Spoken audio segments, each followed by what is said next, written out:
이 충성은 사람을 신뢰하고 맡긴 일을 온 마음과 힘을 다해 끝까지 수행하는 것, 이것을 우리가 충성이라고 얘기를 합니다. 우리 성도는 주인입니까? 아니면 종입니까? 디모데전서 1장 12절에 있는 것처럼 우리는 하나님께 충성을 드려야 됩니다. 그러면 하나님께서 내게 직분을 맡기시는 겁니다. 우리는 종입니다. 우리 종에게 필요한 것은 바로 충성입니다. 고린도전서 4장 1절에 보면은 사람이 마땅히 우리를 그리스도의 일꾼이요 하나님 비밀을 맡은 자로 여길지어다. 우리는 하나님의 일꾼입니다. 그리스도의 일꾼이에요. 그리고 우리는 그 놀라운 하나님의 비밀을 맡은 자라는 겁니다. 세상 사람들은 그 비밀을 모릅니다. 그러나 우리는 금고지기처럼 하나님의 그 놀라운 비밀을 우리는 맡은 사람이라는 겁니다. 우리가 종이면은 종으로서 가져야 될 가장 중요한 품성이 무엇일까요? 그것은 바로 충성입니다. 충성. 자기의 주인을 위해서 최선을 다하고 생명까지도 내놓을 수 있는 그런 충성입니다. 우리가 알고 있는 창세기 1장 26절에서 28절. 하나님이 가라사대 우리의 형상을 따라 우리의 모양대로 우리가 사람을 만들고 그로 바다의 고기와 공중의 새와 육축과 온 땅과 땅에 기는 모든 것을 다스리게 하자 하시고 하나님이 자기 형상 곧 하나님의 형상대로 사람을 창조하시되 남자와 여자를 창조하시고 하나님이 그들에게 복을 주시며 그들에게 이르되 생육하고 번성하여 땅에 충만하라. 땅을 정복하라. 바다의 고기와 공중의 새와 땅에 움직이는 모든 생물을 다스리라 하시니라. 하나님이 우리에게 어마어마한 사명을 주신 겁니다. 하나님이 이 천지를 창조하시고 그 안에 우리 지구를 만들고 그 안에 모든 창조물들을 관리하도록 우리한테 맡긴 겁니다. 그래서 우리는 하나님께 충성을 해야 되는 겁니다. 그 사명을 감당하기 위해서는. 그런데 우리는 그 사명을 감당하지 못하고 하나님께 불순종함으로써 우리는 원죄를 짓는 이런 불행을 맛보게 됐던 겁니다. 누가복음 12장 42절에서 46절을 보겠습니다. 주께서 가라사대 지혜 있고 진실한 청지기가 되어 주인에게 그 집 종들을 맡아 때를 따라 양식을 나누어 줄 자가 누구냐? 주인이 이를 때 그 종에 이렇게 하는 것을 보면 그 종이 복이 있으리로다. 내가 참으로 너희에게 이르노니 주인이 그 모든 소유를 저희에게 맡기리라. 만일 그 종이 마음에 생각하기를 주인이 더디 오리라 하여 노비를 때리며 먹고 마시고 취하게 되면 생각지 않은 날 알지 못하는 시간에 이 종의 주인이 이르러 엄히 때리고 신실치 아니한 자의 받는 유래에 처하리니. 신실한 청지기에 대해서 말씀을 하고 계십니다.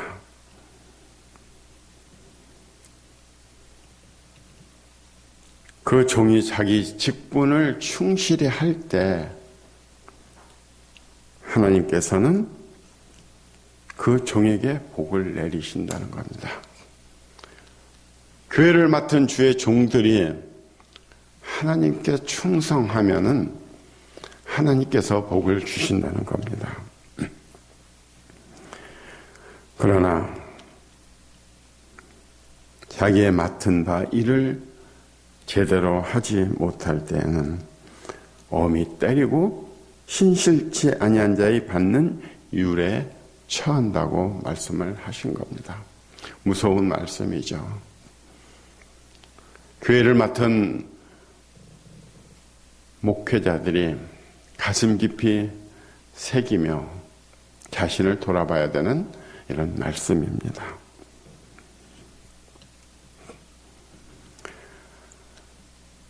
요셉이 바로왕에게 하나님의 그 해몽을 전함으로써 그 애굽에 충성을 다했습니다. 충성을 다한 거죠. 그래서 7년 기근과 7년 풍년을 통해서 하나님께서 주시는 그런 일들을 전부 다 수행함으로써 그 애굽을 구할 수 있었던 겁니다. 그랬더니 바로가 어떻게 했습니까? 요셉에게 모든 것을 다 맡겼던 겁니다. 우리가 하나님께 진심으로 충성하면은 하나님이 모든 것을 우리한테 다 맡기게 돼 있는 겁니다. 그러면 성령님이 역사하시고 하나님의 일을 이루어 나갈 수 있고 그 교회는 성장할 수가 있게 되는 거죠. 우리가 청지기 비유에서 5달란트, 2달란트, 1달란트 맡긴 이야기를 우리가 잘 압니다. 5달란트 맡은 자는 5달란트 남기고 2달란트 맡은 자는 2달란트 맡겼습니다. 청지기의 사명을 감당했습니다. 그러나 1달란트 맡은 자는 전혀 자기의 그 사명을 감당하지 못했던 겁니다.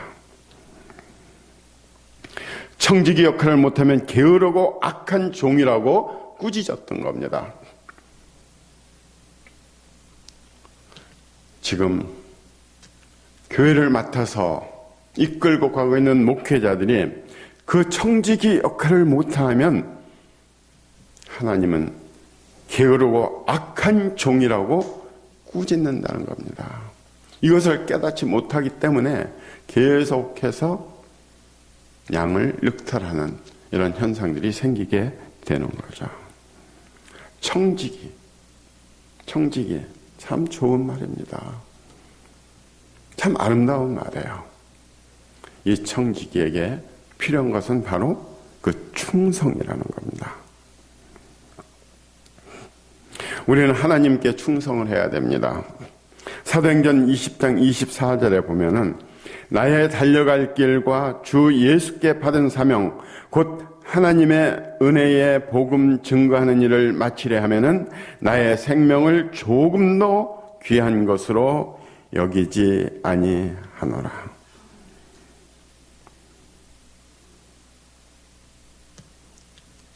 하나님의 은혜의 복음 증거하는 일을 나의 생명을 조금도 개의치 않고 귀한 것으로 여긴다는 겁니다.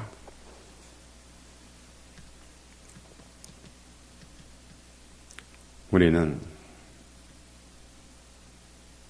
하나님의 일을 수행할 때 우리의 생명까지도 내놓을 수 있을까요? 순교자들은 그렇게 했습니다. 그러나 지금 상황에서는 옛날처럼 가혹한 그런 경우는 많지 않죠. 그러나 지금도 우리 예수님을 거부하는 이런 중동 지역에 가서 순교하는 분들이 있습니다.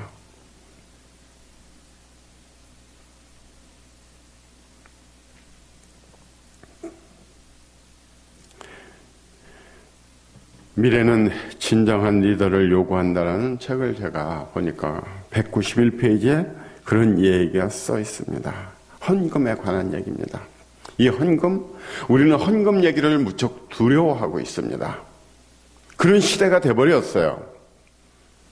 그러나 이것을 헌금을 해야 된다는 것을 성도들에게 강요는 할 수는 없지만 알려는 줘야 된다는 겁니다. 잠비아 작은 침례교 목사인 가드프레이 뮤란도 목사는 사례비조차 받지 못하는 워낙 가난한 교회에서 심어했기 때문에 헌금을 얘기를 제대로 하지 못했습니다. 그러나 싱가포르 하가이 인스티튜트에서 리더십 교육을 받은 후에 잠비아로 돌아가서 교인들에게 외쳤습니다. 청지기 의식은 복음의 일부입니다. 청지기 개념을 알고 그것을 실천하기 전까지는 완전히 하나님을 알 수 없습니다. 예배는 베푸는 것이 없으면 온전해지지 않습니다. 예를 들면 동방박사들이 아기 예수께 경배하러 왔을 때 그들은 소중한 선물을 가지고 왔습니다. 성도들은 헌신되었고 하나님이 주신 명령에 두려워하지 않게 되었다는 겁니다. 헌금을 해야 된다는 것을 얘기했을 때 그들은 그 말씀에 오히려 감동되었고 자신들의 불순종에 부끄러워했던 겁니다. 그래서 그들은 목사님께 전에는 왜 이런 것을 가르치지 않았는지 물었습니다. 전에는 목사님 자신이 스스로 그것을 알지 못했다고 고백을 했던 겁니다.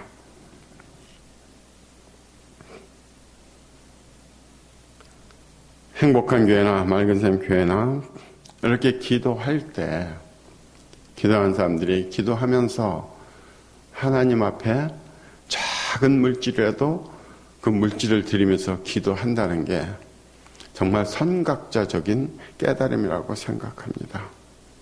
하나님이 무척 기뻐하실 수 있는 청지기들의 그 일이라고 생각됩니다. 이런 청지기에 주시는 그 사명을 우리가 잘 깨달을 때 하나님은 우리에게 하나님의 일을 맡기신다는 겁니다. 사실 우리가 살면서 하나님의 일을 하는 사람만큼 보람된 삶을 사는 사람은 없다고 저는 생각합니다. 최고의 일은 하나님의 일입니다. 그래서 젊은 시절 제가 하나님의 일을 하고 싶었던 바로 그 이유입니다. 제가 그때 직장인으로서 내가 최고의 직업이 무엇일까 이 문제를 생각했을 때 목회자가 최고의 직업이라고 저는 그렇게 생각을 했던 겁니다. 이것은 그리스도인이기 때문에 하는 생각입니다. 물론 세상 관점에서 보면은 꼭 그렇다고 얘기는 할 수가 없죠. 세상에도 엄청난 자기들의 소명을 가지고 세상을 이끌어가는 소명자들이 굉장히 많습니다. 다니엘 3장 28절에서 느부갓네살은 사드락, 메삭, 아벳느고에 대해서 이렇게 증언했습니다. 그들은 하나님을 의뢰했다는 겁니다. 그 몸을 버려서 왕의 명령을 거역했다는 겁니다. 그리고 하나님 밖에는 다른 신을 섬기지 않았다고 왕이 증언을 했던 겁니다. 풀무불에 들어가는 것을 두려워하지 않았습니다. 하나님께 충성했기 때문에 그런 죽음까지도 두려워하지 않았던 거죠. 히브리서 3장 5절에 보면은 모세는 하나님의 집에서 종으로 충성하였다는 겁니다. 최고의 직업이죠. 하나님의 집에서 종으로 충성을 했다는 것.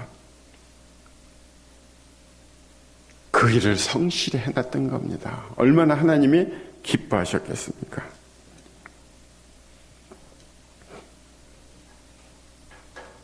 모세는 그 일을 충실하게 감당해냈습니다. 그 일을 감당하지 못했으면은 그 이스라엘 민족은 출애굽 과정에서 많은 고통을 겪었을 겁니다. 우리는 청지기로서 정말 충성해야 됩니다. 대통령이 장관들을 임명하고 그 장관이 제대로 국정을 이끌고 가지 못할 때는 어떻게 합니까? 해고해버리죠. 쫓아내버리는 겁니다. 그리고 우리는 국가에 충성해야 됩니다. 우리 대한민국의 큰 문제점들은 국가에 충성하는 사람들이 많지만 국가에 충성하지 않는 사람들도 많이 있다는 겁니다. 오히려 적을 위해서 우리 국가의 단결을 흐트러뜨리는 사람들이 많이 있다는 겁니다. 이것이 국론 분열이죠. 나라가 어느 한 방향을 잡고 가려면 모든 국민들이 단결해서 그 방향으로 힘을 밀어줘야 됩니다. 근데 여기저기서 잡아 끕니다. 못 가게 막습니다. 회방 놓습니다. 앞에 장애물을 뿌립니다. 어떻게 국가가 잘 되기를 바랄 수가 있습니까?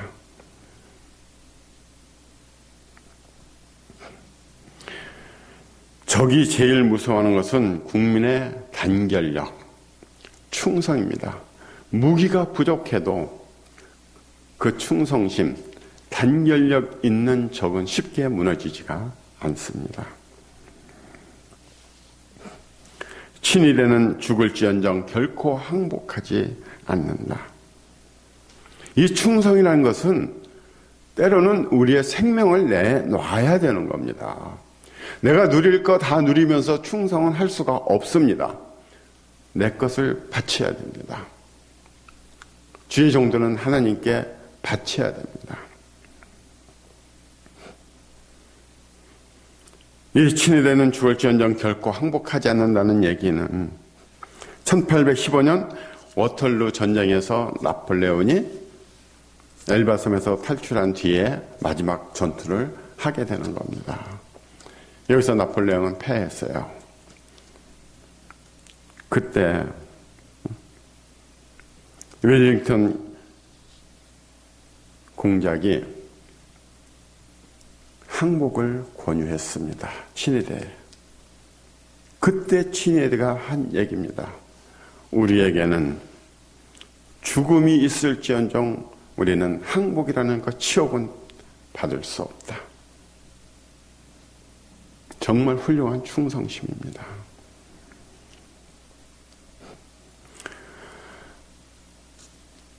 바티칸 교황은 근위병으로 스위스 근위대를 씁니다. 이것은 아주 전통이에요. 이 스위스 근위대는 죽음을 두려워하지 않습니다. 한 번은 그 교황이 위험에 처해 있었습니다. 지금 네덜란드 그 나라에 있는 하나의 왕이 쳐들어왔습니다. 그때 스위스 근위대들이 약 147명이 희생당했습니다. 그리고 남은 47명이 혈투를 벌이면서 그 교황을 구출했던 겁니다. 그 후로 그 바티칸 왕궁의 경비는 스위스 근위대가 맡습니다. 이 스위스 근위대의 용맹은 지금도 여전하죠. 제가 유럽에 방문했을 때 그 사자가 피를 흘리는 그런 조각을 해놓은 게 있습니다. 그것이 바로 스위스 근위병들의 피라는 거죠. 스위스 병들의 그 피 흘리는 모습을 형상화한 거라는 거죠. 프랑스 혁명 당시에 700여 명의 스위스 근위대가 왕궁을 보호하고 있었습니다. 외국 사람이죠. 그래서 그 혁명군이 그 근위대에게 우리가 당신들까지 죽일 이유는 없다. 시간을 줄 테니까 당신들은 스위스로 돌아가라. 이렇게 권유를 했습니다. 그때 그 스위스 근위대는 우리가 오늘 여기서 우리의 생명을 보존한다면 우리의 후세에 어떤 평을 받겠느냐. 죽음이 두려워서 비겁한 근위했다는 평가를 받게 된다. 그럼 우리 후손들에게 남기지 못할 그러한 오명을 남기게 된다. 우리는 돌아가지 않는다. 당신들과 싸워서 최후의 한 명까지도 우리는 죽음을 맞겠다. 그러면서 모두 싸워서 거기에서 전사를 했던 겁니다. 그 정도의 충성심을 가지고 있기 때문에 지금도 스위스 용병은 세계에서 인정받는 그런 용병이 되었던 겁니다. 2차 대전 당시에 레이몬드 코우트라는 이 사병이 독일에 주둔하고 있었습니다. 훈련 중에 어느 지역을 경계를 맡으라고 얘기를 했습니다. 나인강 뚝 근처에 그 무리의 배들을 감시하는 보초 군무의 명을 받았는데 행정착오가 생겨가지고 이 레이먼드 코우트라는 사병이 있는 걸 깜빡 잊었습니다. 그래서 교대를 안 시켜주는 거예요. 6일 동안을 무려 밤이나 낮이나 폭우가 쏟아져도 그는 그 자리를 떠나지 않고, 그리고 한 농부가 불쌍히 여겨서 가져다 주는 음식과 우유를 먹고 버텼던 겁니다. 교대가 되어서 부대로 돌아왔을 때 그의 상관은 책임감이 강하다고 칭찬했는데 동료 군인들은 너 머리가 좀 이상한 거 아니야? 너 머리가 좀 뚫렸어. 뻥 뚫렸어. 이 사람이 멍청해서 그랬을까요? 멍청하면 군대를 못 가죠. 이 사람은 자기가 맡은 그 직무를 그 적절치 않은 상황에서도 끝까지 그 자리를 지켜냈던 겁니다. 우리에게 어떠한 두려움이 오고 견딜 수 없는 환경이 와도 우리 그리스도인들이 그 자리를 지키면서 예수님이 주신 사명을 감당해 나갈 때 하나님의 나라는 확장돼 나가는 겁니다. 우리가 전두환 노태우 대통령 대통령 시절에 어마어마한 그 액수의 돈을 모았습니다.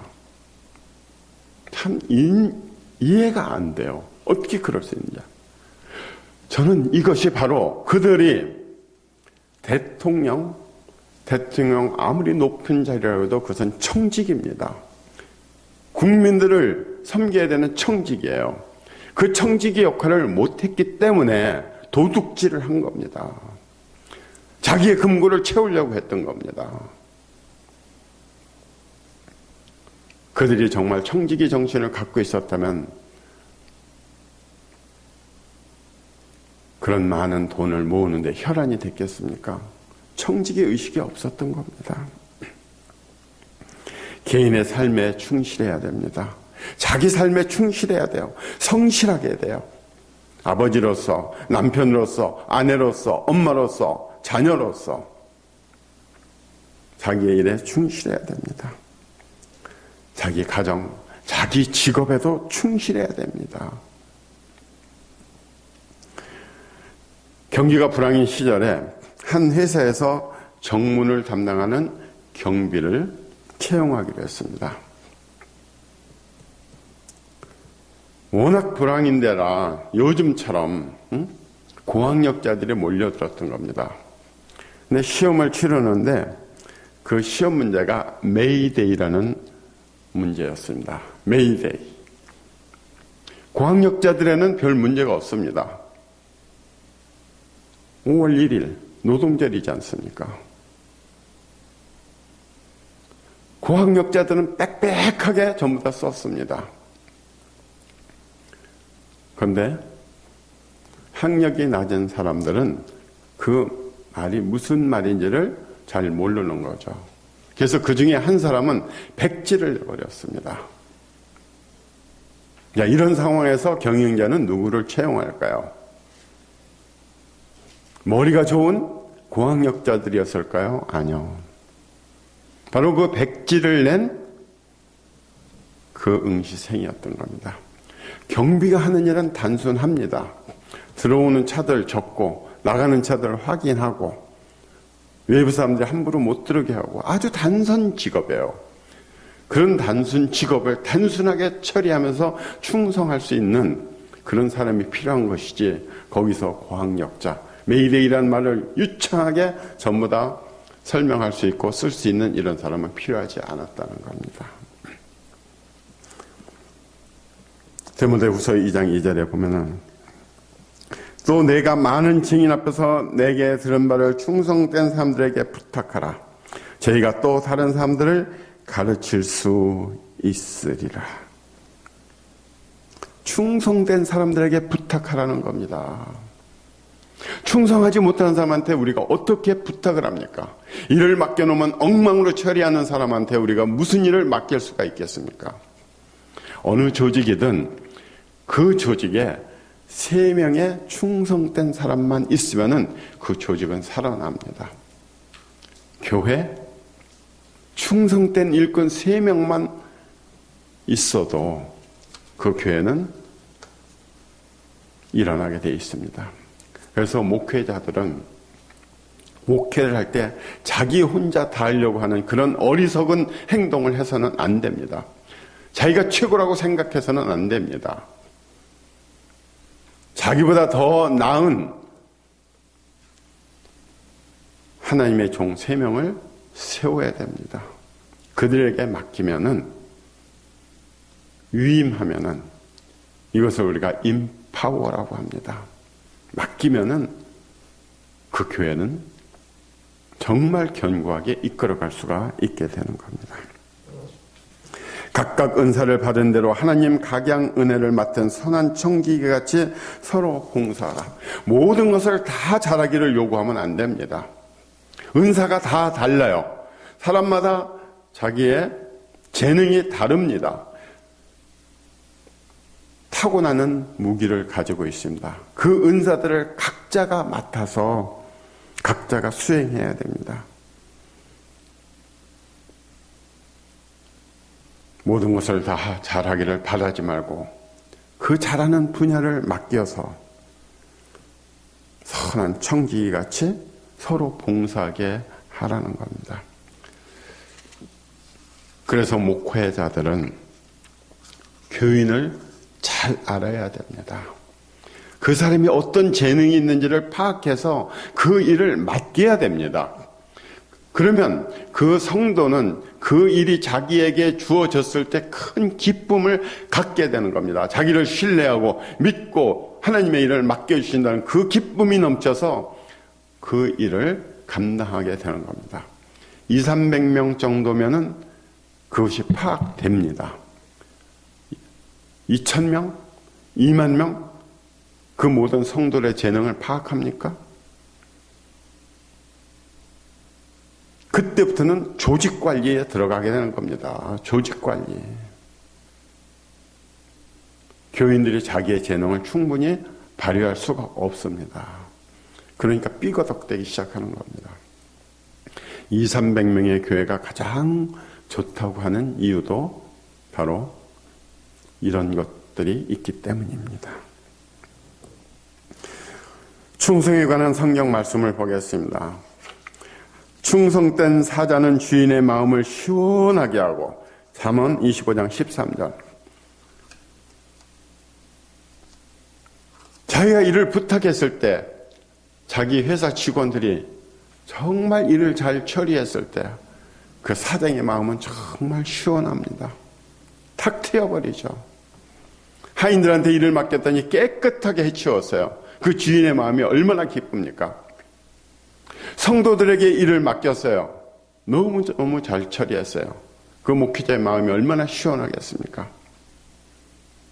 하나님의 일을 맡은 목회자들이 청지기처럼 충성을 다해서 일을 잘했어요. 하나님이 너무너무 좋으실 겁니다. 고린도전서 4장 2절에 맡은 자들에게 구할 것은 충성이니라. 맡은 자들에게 요구되는 것은 충성이라는 겁니다. 딴 길 바라보지 말고 한 길로 달려가면서 그 일을 이루라는 거죠.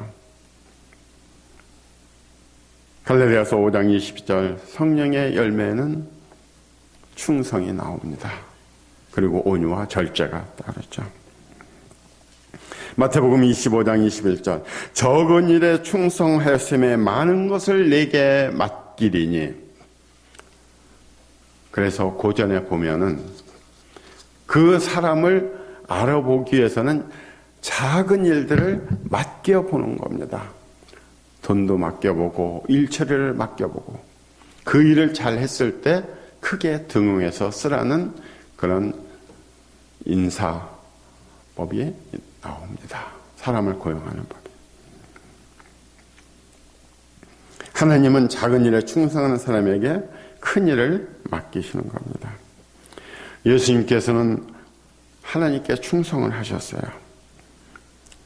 요한복음 17장 4절에 아버지께서 내게 하라고 주신 일을 내가 이루어 아버지를 이 세상에서 영원롭게 하였사오니. 하나님께 드리는 말씀이에요. 아버지께서 저 따라 하라고 주신 일을 제가 했습니다. 그래서 아버지를 이 세상에서 영원롭게 해드렸습니다. 우리가 하나님의 종으로서 우리 하나님께 아버지, 저 하나님께서 주신 일을 잘 수행했습니다. 우리 하나님께 영광 돌렸습니다. 이렇게 얘기할 수 있어야 된다는 거죠. 예수님의 충성은 하나님께 대한 충성이자 아버지께 대한 충성이었고 그 충성의 뿌리는 바로 아버지에 대한 믿음이었던 겁니다. 예수님은 하나님께서 하라고 주신 일 그것을 행하셨어요. 그 충성이 무엇이었습니까? 십자가에 달려서 죽음을 맞이하시는 것이었습니다. 그 죽음을 두려워하지 않으셨던 겁니다. 계시록 2장 10절에서 말씀하셨죠. 죽도록 충성하라. 그리하면 내가 생명의 면류관을 내게 주리라. 우리가 생명의 면류관을 받을 수 있는 방법은 바로 충성하는 겁니다. 어떻게? 죽도록 충성하는 것. 그러면 우리는 예수님께서 다 이루었다고 말씀하신 것처럼 우리에게 주어진 소명을 다 이루었을 때 우리는 천국에서 면류관을 받고 하나님의 영광에 같이 참여하는 복을 누리게 될 수 있는 겁니다. 충성은 바로 생명의 면류관을 얻을 수 있는 비법입니다. 오늘 우리가 이 말씀을 돌아보면서 우리는 다시 또 자신들을 살펴봐야 됩니다. 주인은 신실한 청지기와 도둑놈 누구에게 모든 것을 맡기겠습니까? 내가 도둑의 마음을 가지고 있으면은 하나님은 저에게 일을 맡기지 않습니다. 청지기가 되어야 되는 겁니다. 나에게 그 일을 맡겨주신 우리 하나님께 우리가 충성을 다하는 것. 그것이 우리 그리스도인들이 살아가야 되는 방법이고 목적입니다. 골로새 3장 23절에 무슨 일을 하든지 마음을 다하여 주께 하듯하고 사람에게 하지 말라. 우리가 세상 사람들 대할 때도 나는 그리스도인이야. 나 하나님께만 충성하면 돼? 아니죠. 사람들에게도 충성을 해야 됩니다. 상관에게도 충성을 해야 됩니다. 국가에도 충성을 해야 돼요. 내가 맡은 직책 충성을 해야 되는 겁니다. 죽게 하듯이 우리 성도들을 사랑해야 된다는 겁니다. 목회자들이 참 뉘우쳐야 될 일 중에 하나가 뭡니까? 자기 성도들을 하나의 부속품으로 봐버립니다. 인격을 무시해버려요. 나는 주의 종이야. 나는 당신들을 얼마든지 관리할 수가 있어. 내 뜻대로 할 수가 있어. 성경 말씀에 위배되는 겁니다. 죽게 하듯 대하라는 겁니다. 성도 한 사람 한 사람을 예수님을 대하듯이 하라는 거예요. 그러면 그 성도들은 마음에 감동과 감격을 얻게 돼서 결코 그 교회를 떠나지 않습니다. 많은 성도들이 교회를 떠납니다. 왜 그렇습니까? 목회자로부터 멸시받고 무시받고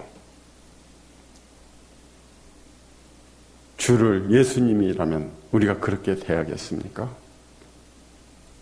그래서 모든 일을 하면은 우리가 주를 대하듯이 그런 마음으로 우리가 살아가야 된다는 거죠. 그래서 우리가 하나님으로부터 큰 상급을 받기 원하신다면 하나님께 충성하시면 됩니다.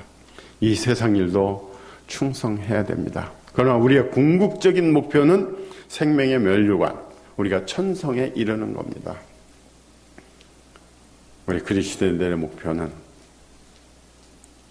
바로 하나님께 충성하여서 생명의 면류관을 얻는 것이라는 것을 명심하는 시간이 되었기를 바랍니다.